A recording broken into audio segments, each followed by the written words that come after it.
Hello everyone, welcome back to my channel. চলে আসলাম আবারও আপনাদের মাঝে নতুন আরেকটি ভিডিও শেয়ার করার জন্য। আমার আজকের রেসিপি হলো বাসি রুটি দিয়ে তৈরি অসম্ভব টেস্টি একটি স্ন্যাক্স রেসিপি, যেটা আপনারা দেখেই বুঝতে পারছেন যে এটা কতটা সুস্বাদু হয়েছে। তো রেসিপিটা বানানোর জন্য আমি এখানে 3টি রুটি নিয়েছি। এখন এই রুটিগুলো আমরা হাত দিয়ে ছিঁড়ে নেব আর ছোট ছোট টুকরা করে নেব, তাহলে ব্লেন্ডার করতে আমাদের সুবিধা হবে। তো ছিঁড়ে নেওয়া হয়ে গেলে এখন আমরা এগুলো ব্লেন্ড করে নিব। তো ব্লেন্ড করে নিয়েছি, এই যে এরকম গুঁড়ো করে নিয়েছি। তো এখন এটা একটা সাইডে সরিয়ে রাখবো। আর অন্য আরেকটা বাটিতে আমরা নিয়ে নিচ্ছি মাঝারি সাইজের 3টি আলু সিদ্ধ করে নেওয়া। এখন গ্রেটারের যে চিকন ছিদ্রটা আছে সেটা দিয়ে আলুগুলো গ্রেট করে নিচ্ছি। আপনারা চাইলে এটা ম্যাশ করে নিতে পারেন, তবে গ্রেট করে নিলে খুব সহজে উপকরণগুলোর সাথে মিশে যায়। তো গ্রেট করে নেওয়া হয়ে গেছে। এখন আমি এখানে মজারেলা চিজ নিয়েছি, সেটাও গ্রেট করে নিচ্ছি। আর চিজের পরিমাণটা আপনারা আপনাদের পছন্দ মতো দিয়ে দেবেন, যতটা আপনারা পছন্দ করেন খেতে ঠিক ততটাই দিয়ে দেবেন। তো চিজটাও গ্রেট করে নেওয়া হয়ে গেছে। এখন আমরা ব্লেন্ডার করে নেওয়া রুটিগুলো দিয়ে দিচ্ছি। এরপরে দিয়ে দিব 3টি কাঁচামরিচ কুচি, হাফ কাপ পরিমাণে পেঁয়াজ পাতা কুচি, দিয়ে দিচ্ছি 1/3 কাপ পরিমাণে মিহি কুচি করা পেঁয়াজ, হাফ চা চামচ সাদা গোলমরিচের গুঁড়া, 1 টেবিল চামচ গ্রেট করে নেওয়া রসুন, 1 চা চামচ চিলি ফ্লেক্স, 1 চা চামচ চাট মশলা, 1/4 চা চামচ হিং, 1 চামচ জিরা, দিয়ে দিচ্ছি 1/4 চা চামচ হলুদের গুঁড়া, স্বাদ মতো ধনে পাতা কুচি,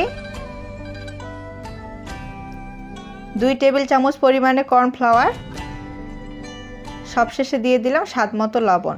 এখন এই সব উপকরণগুলো খুব ভালো করে মিশিয়ে নিতে হবে। তো বাসি রুটি দিয়ে যদি আপনারা এই মুখরোচক নাস্তাটি তৈরি করতে চান, অবশ্যই এই রেসিপিটা দেখে একবার বাসায় তৈরি করে দেখবেন। আশা করছি আপনাদের কাছে রেসিপিটা খুবই ভালো লাগবে। তো সব উপকরণগুলো খুব ভালো করে মেশানো হয়ে গেছে, দেখে বুঝতে পারছেন এটা একটা ডোয়ের মতো পরিণত হয়েছে। এখন একটা বোর্ডে আমি সামান্য পরিমাণে তেল মেখে নিচ্ছি। তারপর ডোটাকে আমরা নিয়ে চ্যাপটা করে নিব। আর হাতে যদি আপনাদের সময় থাকে তাহলে 10 মিনিট ডোটাকে রেস্টে রাখতে পারেন, তাহলে আর হাতে লেগে যাবে না, ডোটা হালকা একটু শক্ত হয়ে যাবে। তো এই যে ডোটা আমি চ্যাপটা করে নিলাম। এখন এখানে আমি একটা কাটার নিয়েছি, সেটা দিয়ে আমরা নাস্তাটাকে কেটে নেব। আর অবশ্যই কাটারগুলোতে তেল মাখিয়ে নেবেন, তাহলে আর লেগে যাবে না।